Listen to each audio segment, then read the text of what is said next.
So, paano po ba tayo magko-calculate or paano natin malalaman kung kailan yung kaanakan niya, no? So, estimated due date, EDD, EDC, ayan. So, pwedeng estimated due date, estimated date of delivery, at pwede din namang estimated date of confinement. Yang mga yan, pare-pareho. For the estimation, no, usually 40 weeks dapat, no? 40 weeks dapat. Bakit 40 weeks? Because 40 weeks is considered Full term.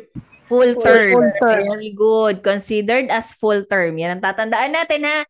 Kapag lumabas sa board exam, Miss Heidi went to the clinic today, June 11, 2025.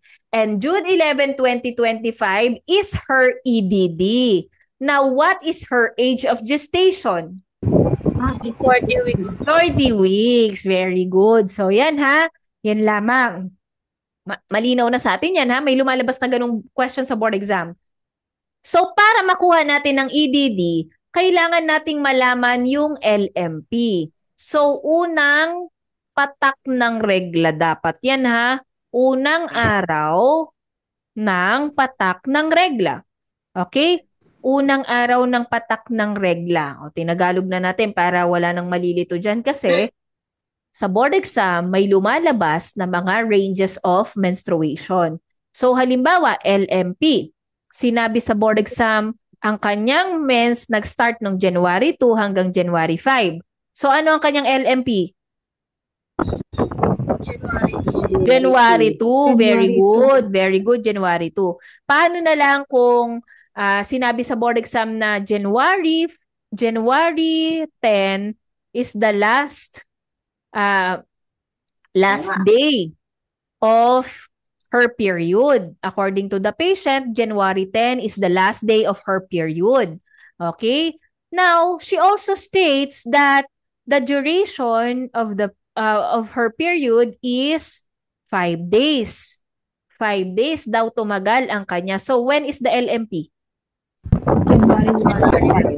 The LMP is 10 minus 5 equals January 5. So, yun yung LMP. Okay? Ayan. So, again, para makuha natin ang estimated due date, estimated date of delivery, or estimated date of confinement, kailangan hanapin natin yung LMP. Okay. Now, meron tayong tinatawag, halimbawa, meron na tayong LMP. Check. Kailangan alam natin si Nagel's rule. Ano? Si Nagel's rule. Originally, Nagel's rule formula is -3 plus 7 plus 1 year if necessary. Okay? If necessary. So, yan, originally, yan po ang ating formula. But then, syempre, meron tayong pwedeng i-consider na other formula which is pasok sa Nagel's rule ha. So, kapag January, February, and March, ang gamitin nating formula, plus 9, plus 7. O, diba? Kasi pag nag-3 tayo sa 11, magba-backdate tayo, mamaya maguluhan na naman kayo dito sa year. So, eto na ang gawin natin, ha? Etong plus 9 at plus 7 sa January, February, at March. April to December ay -3 plus 7 at plus 1 kung nesesaring mag-add ng year. Okay? Yan po yung tatandaan natin.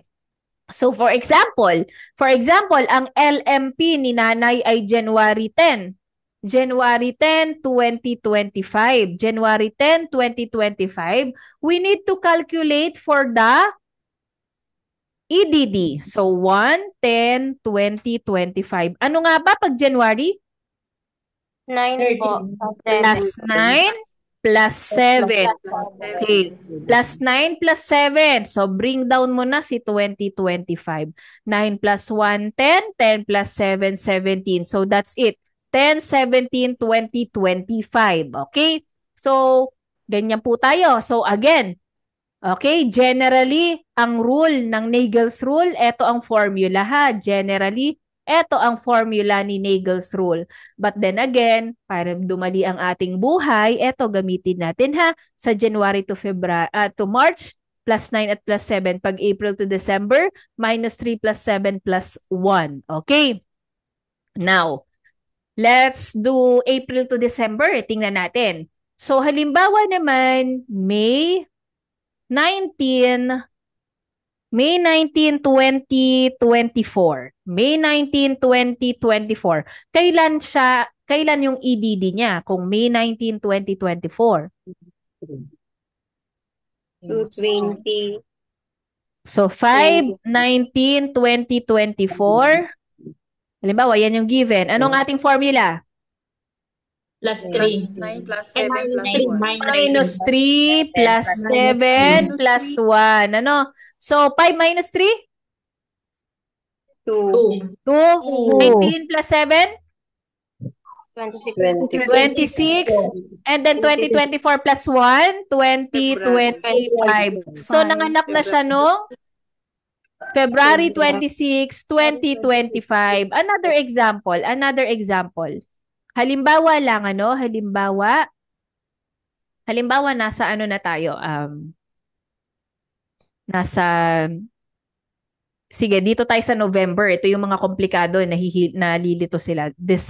November, so November is 11 sa calendar, no? Pang-11 buwan. So, November, lagay na nga natin para, so November 27, 2024. So, November 27, 2024. Ano ang ating formula?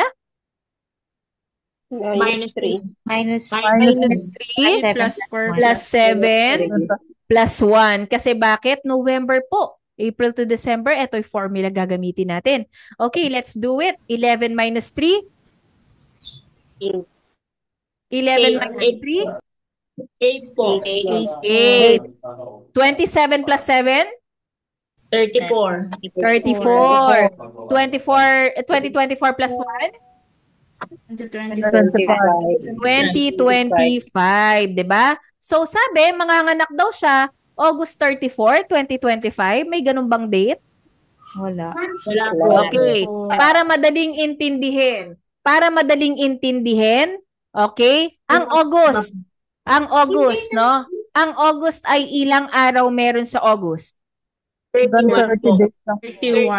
31 days, ano? 31 days. Ayun. Eto ngayon, sa EDD, kailangan alam natin yung calendar natin. Napakadali lang naman nito kasi January, February, March, April, May, June, July, August, September, October, November, December. Alright, simulan natin. January 31 days, no? Sa February, hanggang 28 days. 28. Kapag leap year, 29 days kapag leap year. So, ibibigay ko naman sa inyo yung mga leap year. Yung mga leap year, ibibigay ko sa inyo kung kailan yan para mas matandaan nyo na, no? Okay. So, para mas simple, +4 years kasi ng +4 years. So, last year, 2024, leap year tayo.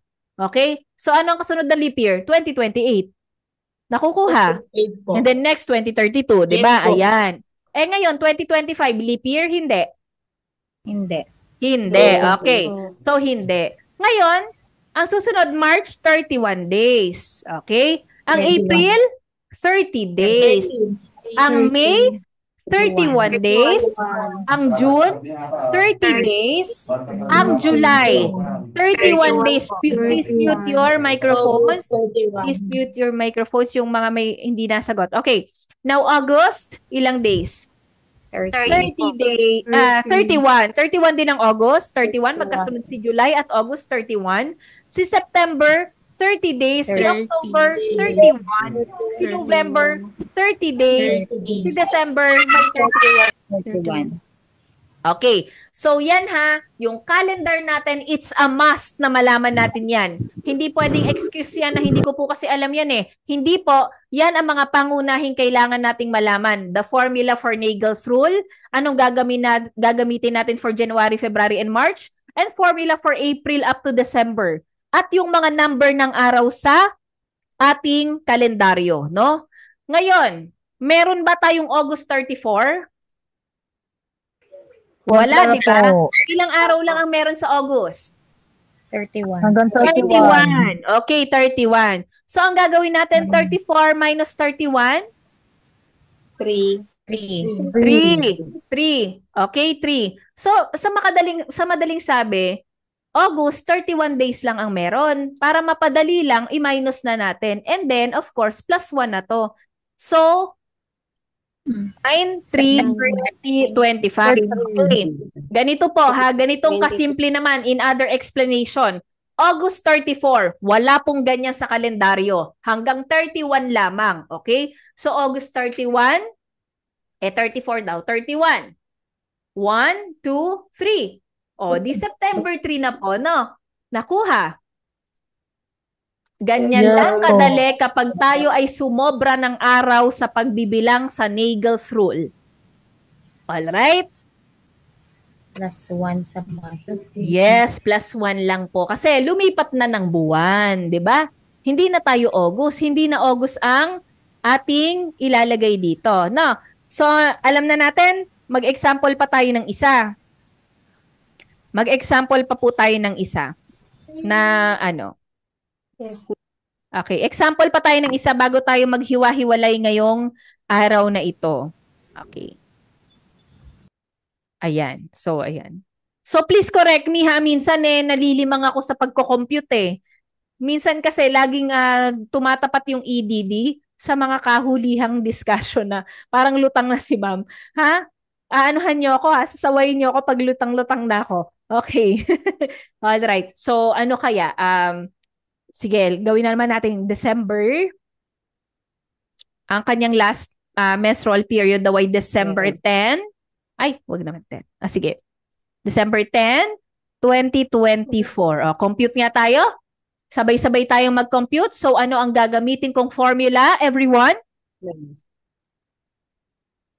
Minus 3.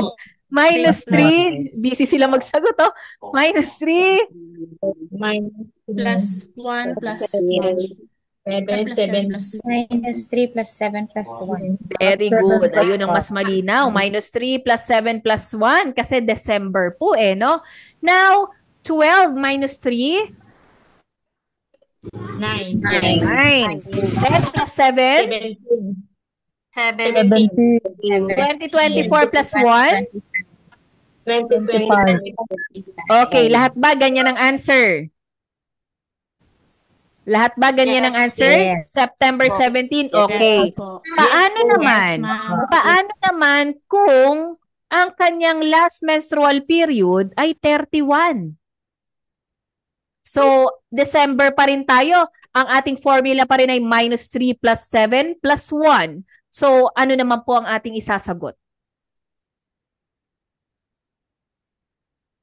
October. Okay, tingnan natin. 12 minus 3? 12 minus 3? Ay, nag-compute sila pare-pareho. 9. 9. Ayan. 31 plus 7?